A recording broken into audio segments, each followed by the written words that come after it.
All right, folks, get ready for a deep dive, but not the kind you might be thinking of. We're not diving into the ocean depths or anything. Today, we're going deep into the wild and often hilarious world of tech support. Specifically, we've got a story about one technician's most unforgettable and, let's be honest, kind of crazy house call. So, picture this. You're a tech support pro. You show up at a sweet older lady's house for what you think is going to be a routine virus removal. But as soon as you step inside, Yeah, you quickly realize this is not your typical tech support environment. exactly, buckle up because we're about to take you on a wild ride. And trust me, you are not going to believe what happens next. This story, by the way, comes straight from Chris Hale himself. He's a former in-home computer repair technician, and well, he's got some stories. This particular house call takes place in a basement, but not like, a finished basement with a fancy home theater and a pool table. Think more like bare concrete floors, a stained mattress just kind of tossed in a corner, a TV blaring cartoons at full volume, and toys everywhere you look. Oh, and just to add to the whole scene, there's a treadmill right smack in the middle of it all. Okay, so not exactly the sterile, organized environment most people imagine when they think of tech work, right? Not even close. So we've got the setting, but now let's meet the stars of this comedy of errors, I guess you could call it. First, we have the grandma. She seems like a nice lady, but just completely unfazed by anything and everything her grandson does. Then there's Chris, our brave technician, trying his absolute best to stay professional in the face of, utter mayhem. But the real star of the show, the one who steals the spotlight, is the grandma's 5-year-old grandson. He's described as, and I quote, very chubby and shirtless, with dried chocolate milk stains all over his chest and mouth. I can practically see him now. I bet he's a real handful. Oh, you have no idea. So Chris, like the pro he is, sets up his gear to tackle this computer virus, while the grandma just kind of chills out in a nearby chair. She doesn't seem too concerned about anything. And naturally, the little boy is immediately captivated. He starts hovering around Chris, peppering him with a million questions about everything he's doing. Kids that age are like little sponges, aren't they? They're so curious about everything. Totally. But here's where things start to get really funny. Chris needs to use some tools from a CD to, get started with the repair. So he pops open the CD-ROM drive. The little boy, bless his heart, asks what he's doing. Chris patiently explains that he needs the CD to help fix the computer. So he inserts the CD, right?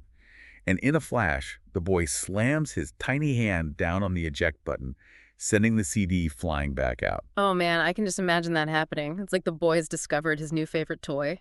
It was like a comedy routine. Yeah. And get this, the grandma actually sees this whole thing. She gives it a smile and just says, oh, he's fine. She doesn't even try to stop him. So Chris, determined to do his job, tries again. He puts the CD back in. And again, the little boy ejects it, dissolving into giggles. This goes on for, I don't know, it feels like forever to Chris, I'm sure. You can practically feel his frustration building with each ejected CD. You got to give the technician credit, though. He's showing incredible patience. Oh yeah, he's definitely earning his pay today. Finally, Chris just gives up for a minute. He just sits there, staring at the computer screen. He's probably wondering what he got himself into.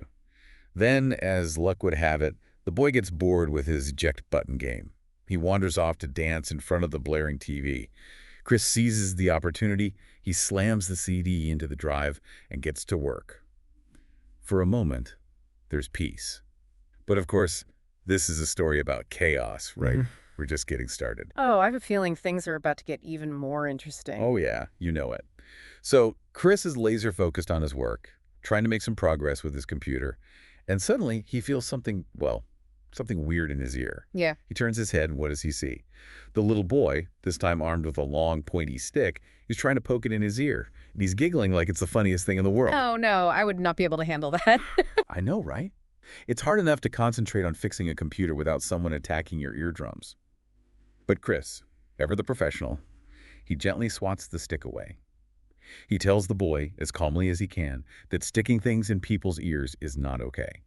But does this deter our little friend? Nope, not a chance. He just keeps on poking, completely undeterred. Chris, in a last-ditch effort to save his eardrums, appeals to the grandma. He's practically begging her to do something, and what does she say? You guessed it. Oh, he's fine. It's unbelievable. You'd think she'd at least try to, I don't know, distract the kid or something. I know. Chris is a saint, honestly. But just when he thinks it can't get any worse, the boy abandons his ear-poking quest. He sets his sights on a new target, the treadmill. Oh, this can't be good. It's not good. This is where the story goes from funny to completely unforgettable. So the little guy, he bounces over to the mattress, singing along to his cartoons. Then he just strolls over to the treadmill and, without a second thought, slams his hand down on the power button.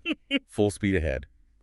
And Grandma, still unfazed, still in her own world. I feel like I'm watching a disaster in slow motion. Me too.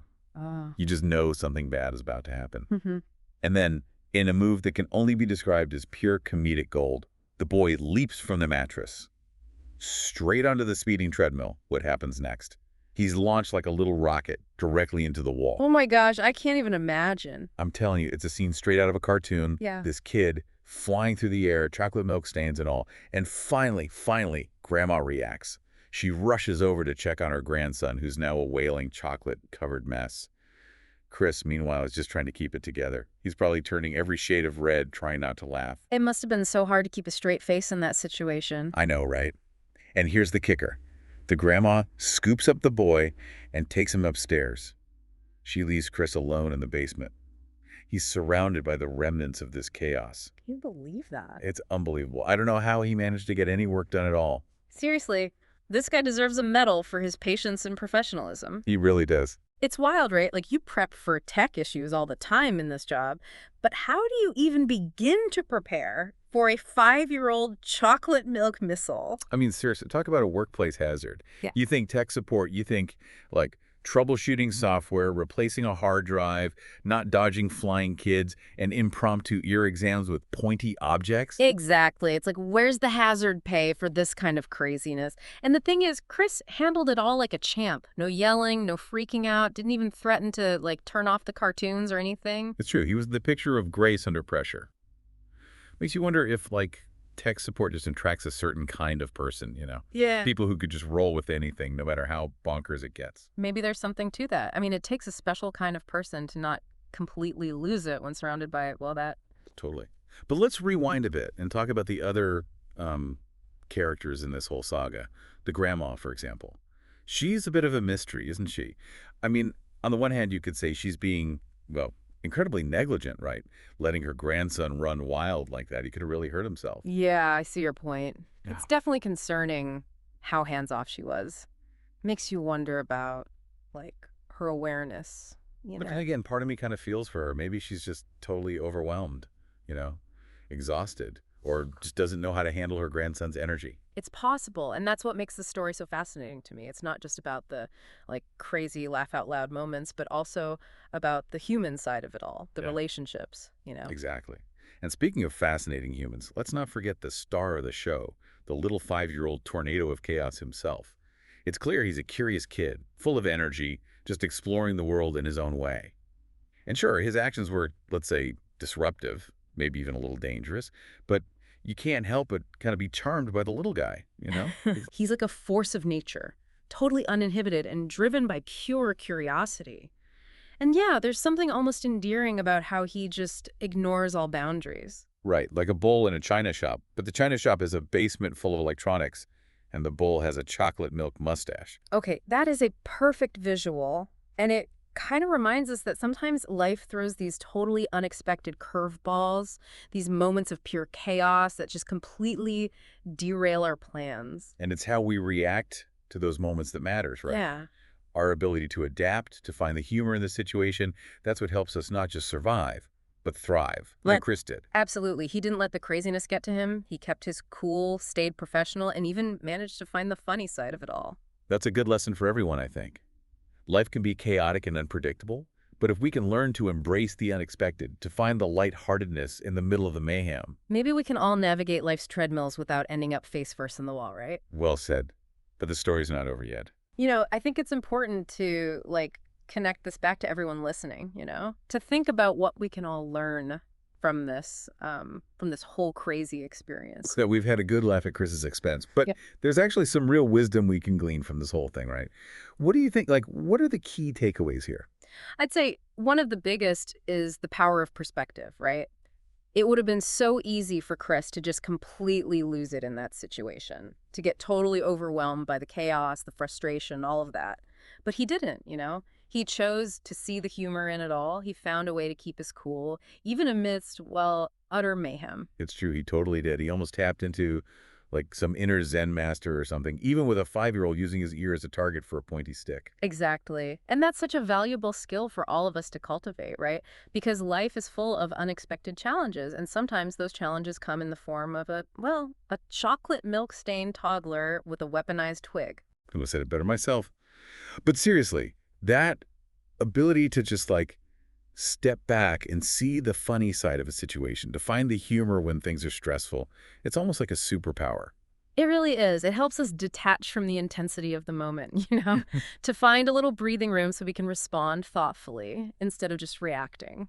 And sometimes the best response is just to laugh, to just acknowledge that some situations are so ridiculous, so beyond our control, that all you could really do is shake your head and chuckle. Absolutely. But there's another layer to this too, I think. A lesson about empathy, maybe? Because, we don't really know the full story behind the grandma or the little boy, right? We're seeing this one snapshot, this one hilarious and chaotic snapshot, but it's just a tiny glimpse into their lives. You're right, it's easy to judge from the outside looking in. But we never really know what someone else is going through. Maybe the grandma was having like the worst day of her life. Hmm. Maybe the little boy was acting out because he was, I don't know, hungry, tired, needed attention. Exactly. So maybe instead of judging, we try to approach these kinds of situations with a little more understanding, a little compassion. Maybe the grandma was doing the best she could in a tough situation. And maybe the little boy was just expressing his curiosity and energy in, well, the only way he knew how. And who knows, maybe Chris's patience and kindness, even in the face of, complete mayhem, had a positive impact on their day. It's a nice thought, right? Hmm. It reminds us that even small acts of kindness, even in the most unexpected moments, can make a difference. So the next time you find yourself in a situation that feels like it's totally spinning out of control, try to channel your inner Chris. Take a deep breath, find the humor. Remember that a little empathy goes a long way. And hey, who knows, maybe you'll even end up with a hilarious story to tell. Well, folks, that's about all the time we have for today's deep dive into, well, tech support chaos. Thanks for joining us on this wild ride. We hope you enjoyed it. Remember, life's full of unexpected moments. Embrace the absurdity, find the humor, and never underestimate the power of a good laugh.